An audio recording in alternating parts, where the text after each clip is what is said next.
सोचिए, एक तेज धूप वाली कंस्ट्रक्शन साइट, जैसे कोई सोलर प्लांट। बाहर से हमें सिर्फ चिलचिलाती धूप और गर्मी की लहरें दिखती हैं। लेकिन आज हम उस खतरे की बात करने जा रहे हैं जो बाहर नहीं, हमारे शरीर के बिल्कुल अंदर होता है। हम बात कर रहे हैं हीट स्ट्रेस की। ये सिर्फ थोड़ी थकान नहीं है दोस्तों, ये एक छिपा हुआ जानलेवा खतरा है। आज के इस विश्लेषण में हम इन्हीं सेफ्टी डॉक्यूमेंट्स और मेडिकल फैक्ट्स की गहराई में जाएंगे और समझेंगे कि आखिर एक्सट्रीम गर्मी हमारे शरीर के अंदर करती क्या है। ये सारी कहानी शुरू होती है एक छोटे से नंबर से, 37 डिग्री सेल्सियस। ये हमारे शरीर का नॉर्मल टेम्परेचर है। अब होता क्या है कि जब कोई इंसान इस भयंकर गर्मी में भारी मेहनत कर रहा होता है तो शरीर पसीने के जरिए खुद को ठंडा रखने की पूरी कोशिश करता है। लेकिन हर मशीन की एक लिमिट होती है ना। जब गर्मी हद से ज़्यादा बढ़ जाती है तो हमारा ये नेचुरल कूलिंग सिस्टम जवाब देने लगता है। शरीर खुद को ठंडा नहीं कर पाता और अंदर का तापमान 37 से सीधा 40 डिग्री की तरफ भागने लगता है। और बस यहीं से शुरू होता है हीट स्ट्रेस का वो खतरनाक बायोलॉजिकल डोमिनो इफेक्ट जिसे रोकना बेहद ज़रूरी है। तो चलिए सीधे मुद्दे पर आते हैं। जब अंदर का तापमान इस तरह बढ़ता है तो हमारे अहम अंगों के अंदर आखिर किस तरह की तबाही शुरू होती है। इस भयंकर गर्मी का सबसे पहला और सबसे डायरेक्ट अटैक होता है हमारे दिमाग पर। देखिए, जब शरीर में पानी की भारी कमी यानी सीवियर डिहाइड्रेशन होता है तो दिमाग तक पहुंचने वाले खून और ऑक्सीजन दोनों की मात्रा अचानक गिर जाती है। इसका असर तुरंत दिखता है। इंसान को तेज सिर दर्द होने लगता है, भयंकर चक्कर आते हैं और वो पूरी तरह से कंफ्यूजन का शिकार हो जाता है। सोचने समझने की ताकत जैसे गायब हो जाती है। अगर यहाँ पर ध्यान नहीं दिया गया तो अचानक बेहोश होकर गिरने का खतरा बहुत ज्यादा बढ़ जाता है। और किसी भी कंस्ट्रक्शन साइट पर ऐसे अचानक बेहोश होना सीधे मौत को दावत देना है। दिमाग के बाद अब जरा हमारे दिल का हाल देखिए। शरीर को ठंडा रखने की इस बेचैन कोशिश में दिल को नॉर्मल से कई गुना ज्यादा मेहनत करनी पड़ती है। वो लिटरली ओवरटाइम काम कर रहा होता है। इस ओवरवर्क की वजह से दिल की धड़कन खतरनाक हद तक तेज हो जाती है। लेकिन मुसीबत यहीं खत्म नहीं होती। चूंकि पानी की कमी है तो ब्लड प्रेशर अचानक से बहुत नीचे गिर जाता है। दिल पर पड़ने वाले इस भयंकर दबाव का नतीजा क्या होता है? इंसान को ऐसी एक्सट्रीम कमजोरी और थकान महसूस होती है जिसे शब्दों में बयां करना मुश्किल है। ये एक ऐसी स्थिति है जो सीधे तौर पर जानलेवा साबित हो सकती है।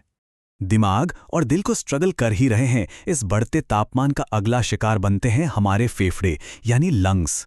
जैसे जैसे बॉडी के अंदर का टेम्परेचर अपने पीक पर पहुंचता है, सांस लेने की पूरी प्रोसेस बेहद तेज और दर्दनाक हो जाती है। इंसान की सांस बुरी तरह फूलने लगती है। इस गर्मी और ऑक्सीजन की कमी की वजह से एक ऐसी बेचैनी और घबराहट होती है जो अंदर तक झकझोर देती है। मेडिकल भाषा में इस कंडीशन को हाइपरवेंटिलेशन कहते हैं।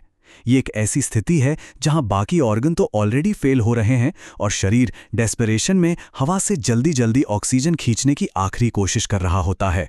अब तक हमने खून और ऑक्सीजन की कमी की बात की, लेकिन इस लगातार बहते पसीने का एक और बहुत बड़ा नुकसान है जो अक्सर लोग भूल जाते हैं। पसीने के रूप में हमारी बॉडी से सिर्फ पानी ही बाहर नहीं निकलता, बल्कि उसके साथ साथ बहुत ही ज़रूरी नमक और मिनरल्स भी बह जाते हैं। नमक की इस अचानक कमी का सीधा और बेहद दर्दनाक असर हमारी मांसपेशियों पर पड़ता है। हाथ पैरों में ऐसी ऐंठने वाली दर्द शुरू होती है जिसे हम मसल क्रैम्प्स कहते हैं। मसल्स इतनी बुरी तरह थक जाती हैं कि वो बस काम करना बंद कर देती हैं। एक वक्त ऐसा आता है जब इंसान चाह कर भी अपने पैरों पर खड़ा नहीं रह पाता।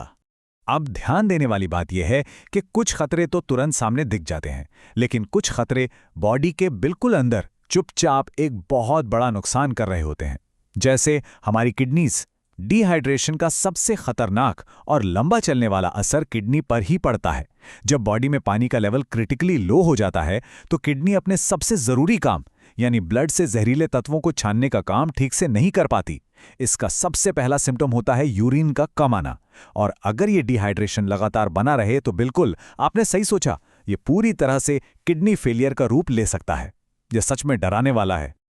चलिए, ये तो हो गई अंदर की तबाही की बात, लेकिन सवाल ये है कि बाहर से हम इस टिपिंग पॉइंट को, इन खतरे की घंटियों को कैसे पहचानें?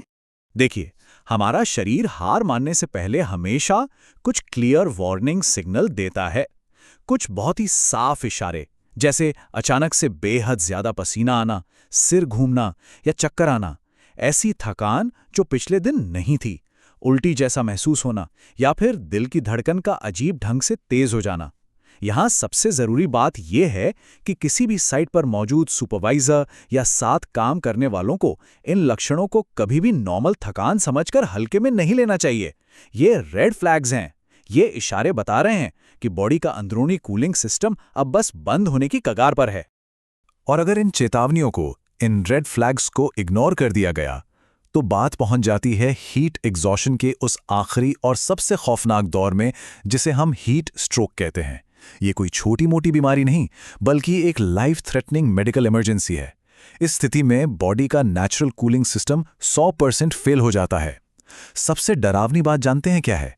इस स्टेज में इंसान को पसीना आना ही बंद हो जाता है। शरीर किसी भकभकाती भट्टी की तरह गर्म हो जाता है और इंसान अचानक बेहोश होकर गिर सकता है। अगर ऐसी हालत में तुरंत मेडिकल हेल्प नहीं मिली तो जान भी जा सकती है।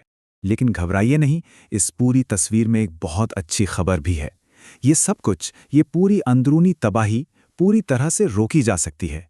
आइए देखते हैं कि साइट पर वो कौन से ज़रूरी प्रोटोकॉल हैं जो वाकई में जानें बचा सकते हैं। ये कुछ ऐसी बेसिक चीजें हैं जो हर साइट का हिस्सा होनी ही चाहिए। पहला, प्यास का इंतजार मत कीजिए। हर 20 से 30 मिनट में पानी पीना ही पीना है। लगातार हाइड्रेशन ही सबसे बड़ी चाबी है।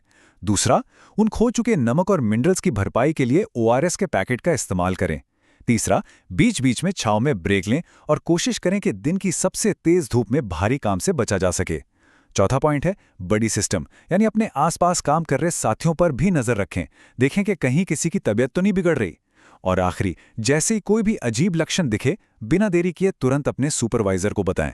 ये छोटे छोटे कदम हीट स्ट्रेस को शुरू होने से पहले ही खत्म कर देते हैं। इन सारे मेडिकल और साइंटिफिक फैक्ट्स के बीच आखिर ने हम एक बेहद बुनियादी और सबसे अहम सच पर आकर रुकते हैं। कोई भी काम इंसान की जान से ज्यादा जरूरी नहीं है। ये सिर्फ एक कथन नहीं, बल्कि हर एक व्यक्ति का असूल होना चाहिए। साइट पर लिया गया 1-2 मिनट का वाटर ब्रेक, पानी में घोला गया एक ORS का पैकेट या छांव में बिताए गए कुछ पल, यकीन मानिए ये वो छोटे छोटे फैसले हैं जो न सिर्फ एक इंसान की जान बचाते हैं, बल्कि उनके घर वालों और परिवारों को टूटने से रोकते हैं। काम पूरा करना जरूरी हो सकता है, इसमें कोई शक नहीं, लेकिन दिन के आखिर में सुरक्षित अपने घर लौटना उससे कहीं ज्यादा जरूरी है। तो इस पूरे विश्लेषण को समेटते हुए बस इतना समझ लीजिए कि हीट स्ट्रेस वाकई एक अदृश्य लेकिन बेहद जानलेवा खतरा है। लेकिन हमारी थोड़ी सी जागरूकता और सही वक्त पर उठाए गए कदम इसे पूरी तरह हरा सकते हैं। सतर्क रहना, शरीर जो इशारे दे रहा है उन्हें पहचानना और खुद को हाइड्रेटेड रखना, यही हमारा सबसे बड़ा बचाव है। क्योंकि जैसा हमने पहले कहा, किसी भी प्रोजेक्ट की कीमत एक इंसान की जान से बड़ी नहीं होती। आखिर में हम सबको खुद से ये सवाल जरूर पूछना चाहिए, क्या लगातार काम की इस होड़ में हम उन लोगों की सुरक्षा को तो दांव पर नहीं लगा रहे जो अपनी मेहनत और पसीने से इन विशाल प्रोजेक्ट्स को खड़ा करते हैं।